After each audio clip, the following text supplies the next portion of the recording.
Welcome to Smart Bowl. Today I am going to clear your all doubts how to use would.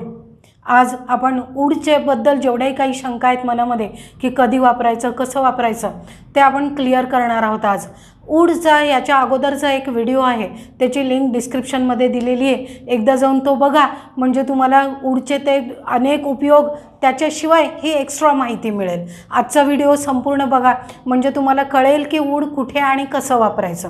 Clear. वाक्य बघा, हे तुला रोज अभ्यास करावा लागत असेल म्हटलं की आपल्याला वाटतं विल बी प्लस VING वापरायचं. दुसरं वाक्य, तो म्हणाला मी त्याला मदत करेल, येईल, जाईल म्हटलं की आपल्याला वाटतं की विल वापरायचं. तर हे असं जे आपल्याला वाटतं तसं होत नाही. कारण काय, दोन नियम आपल्याला आज लक्षात ठेवायचे आहेत की जर आपण आज आत्ताच्या विषयी बोलत असू, प्रेझेंट विषयी बोलत असू आणि त्याच्या पुढे वाक्यामध्ये जर येईल, करेल, करावं लागेल वगैरे असं जर येत असेल तर आपल्याला तिथे विलच्या ऐवजी वूड वापरावं लागतं. आणि अजून एक दुसरा नियम असा आहे की जेव्हा पहिलं वाक्य पास्ट टेन्समध्ये असतं, म्हणजे जसं आता बघा, तो म्हणाला हे वाक्य पास्ट टेन्समध्ये आहे आणि त्याच्यापुढे मी त्याला मदत करेल, येईल, जाईल, खाईल, करेल असं म्हटलं की आपल्याला वाटतं इथे विल असेल. पण नियम काय आहे, जेव्हा पहिला पार्ट पास्टचा असेल तेव्हा आणि पुढच्या वाक्यामध्ये जर येईल, जाईल असं असेल तर त्यावेळेस विल न वापरता वूड वापरावं. क्लिअर. कसं, हे बघा, आता तुला रोज अभ्यास करावा लागत असेल, करावं लागतं म्हटलं की आपण काय यूज करतो, हॅव टू.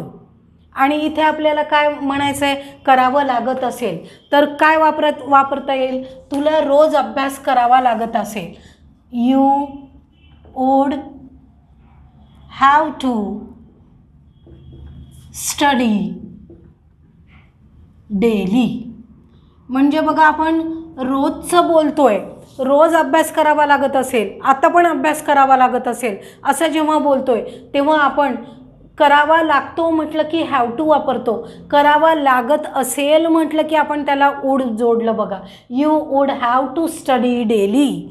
तुला रोज अभ्यास करावा लागत असेल. आता अभ्यासच्या ऐवजी आपण काय पण, तुला रोज काम करावं लागत असेल, तुला रोज पुस्तक वाचावं लागत असेल.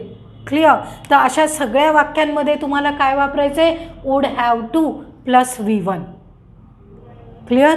करावं लागत असेल. आता हे बघा, करावं लागलं असेल, पास्टमध्ये करावं लागलं असेल म्हणजे सपोज एखादा आपण म्हणतो बघा की परीक्षा एखादी संपली, पण आपण काय म्हणतो, संपली परीक्षा पण परीक्षेच्या 1 महिना आधी तुला खूप अभ्यास करावा लागला असेल पास्टमध्ये, तेव्हा काय वापरायचं, तेव्हा वूड हॅव टू हे जिथे वापरलं ते वूड हॅव हॅड टू येतं. वूड हॅव हॅड टू म्हणजे कसं, तुला रोज अभ्यास करावा लागला असेल, हे वाक्य कसं होईल, you would have had to study daily. Clear. समजलं. तुला रोज अभ्यास करावा लागला असेल म्हटलं की would have had to plus V1 म्हणजे study. You would have had to study daily. समजलं. हे पुढचं वाक्य बघा, तो म्हणाला मी त्याला मदत करेल. आता तो म्हणाला, ही सेड हे पास्टमधलं वाक्य आहे, त्याच्या पुढे करेल, येईल, जाईल, विलच्या ऐवजी would. He said I would help हिम.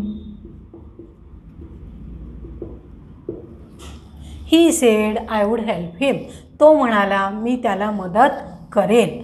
मला वाटतं म्हटलं की प्रेझेंट. जर प्रेझेंटचं वाक्य आहे आणि त्याच्याबद्दल बोलतोय आपण की आज पाऊस येईल, जाईल, तिथे विलच्या ऐवजी वूड वापरायचं आहे. आता आय थिंक इट, आपण बघितलं की जेव्हा सब्जेक्ट काही नसतो तेव्हा काय घेतो आपण, it would rain today.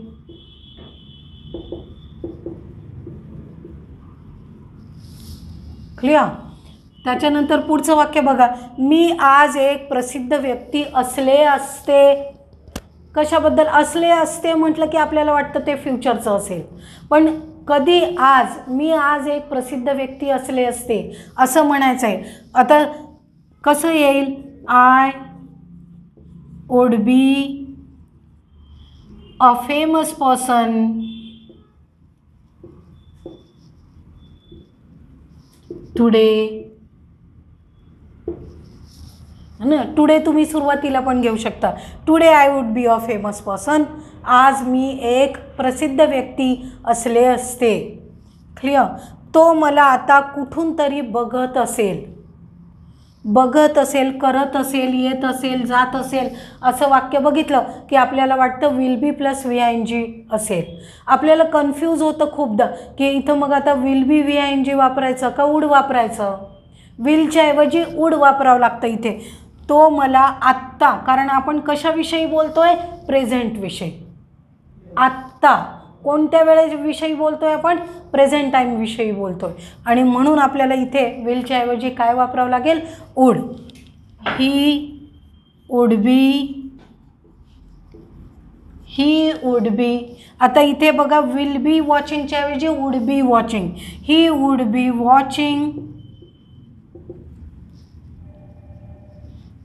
Watching कोणाला? मला.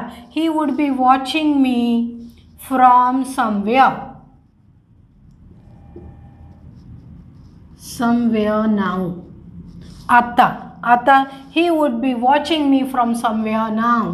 तो मला आता कुठून तरी बघत असेल. क्लिअर?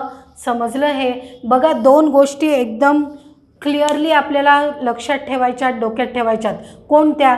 जेव्हाही आपल्याला वाटतं की तो प्रेझेंट, जेव्हाही आपण वर्तमानात बोलतो फ्युचरविषयी, म्हणजे फ्युचरविषयी जेव्हा बोलतो तेव्हा विल बी वापरायचे, आणि आत्ता प्रेझेंटमध्ये बोलतोय आपण, पण तिथे वूड, विलच्या ऐवजी काय घ्यायचं आहे आपल्याला? वूड. जेव्हा बघत असेल, करत असेल, लिहित असेल, कधी? आत्ता. अशा वेळेस आपल्याला विलच्या ऐवजी वूड वापरायचं आहे. क्लिअर? समजलं? आणि दुसरा रूल आपल्याला लक्षात ठेवायचा आहे की जेव्हा पहिलं वाक्य पास्ट टेन्समध्ये असेल, अशा वेळेस पुढच्या वाक्यात जर येईल, जाईल, करेल असं असेल तर आपल्याला तेव्हाही विलच्या ऐवजी काय वापरायचं आहे? वूड. बस हे दोन नियम लक्षात ठेवले तर वूड वापरायचं का विल, असा डाऊट तुम्हाला कधीच येणार नाही, कारण हे दोन नियम तुम्हाला पक्के माहिती आहेत. तर प्रॅक्टिस करा. विल आणि वूड याची प्रॅक्टिस करून वूडचे काही वाक्य बनवून कमेंटमध्ये नक्की टाका. पुन्हा भेटूच.